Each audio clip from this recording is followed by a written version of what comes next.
महापालिका निवडणुकीत प्रचंड पाऊस पडणार, आंघोळ करून घ्या. सांगलीच्या प्रचार सभेत जयंत पाटलांचं मिश्किल वक्तव्य. पुण्यातील गुन्हेगार उमेदवारांवर पोलिसांचा वॉच. 20 गुन्हेगार उमेदवारांची सविस्तर यादी थेट मुख्यमंत्र्यांकडे. उमेदवारांवर कडक नजर ठेवण्याचे आदेश. पुणे पोलिसांकडून विशेष पथकाची नेमणूक. पुढील आठवड्यात जिल्हा परिषदेच्या निवडणुकीच्या घोषणेची शक्यता. पहिल्या टप्प्यात आरक्षणाचा वाद नसलेल्या 12 जिल्हा परिषदांची निवडणूक.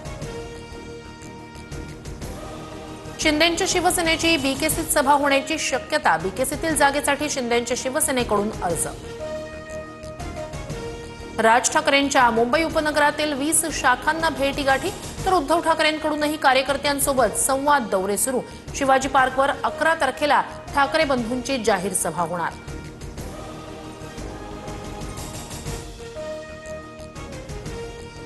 मुंबई महापालिकेसाठी ज्युनियर ठाकरे बंधूंचा एकत्रित प्रचार.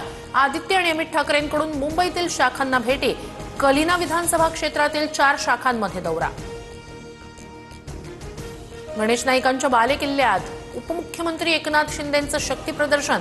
ऐरोली, घणसोली, कोपरखैरणेसह तुर्भेमध्ये रोड शो. नवी मुंबई पालिकेत शिंदेंच्या शिवसेनेची भाजपसोबत लढत. काँग्रेस अजूनही विलासराव देशमुखांच्या नावावर मत मागतीये, म्हणून लातूरमधून विलासरावांच्या आठवणी पुसल्या जातील असं वक्तव्य केलं. रवींद्र चव्हाणांकडून दिलगिरी व्यक्त. रवींद्र चव्हाणांनी विलासराव देशमुखांविरोधातील वक्तव्याचा निषेध करण्यासाठी लातूर बंदची हाक, तर बंद पाळू नये अमित देशमुख यांचं आवाहन.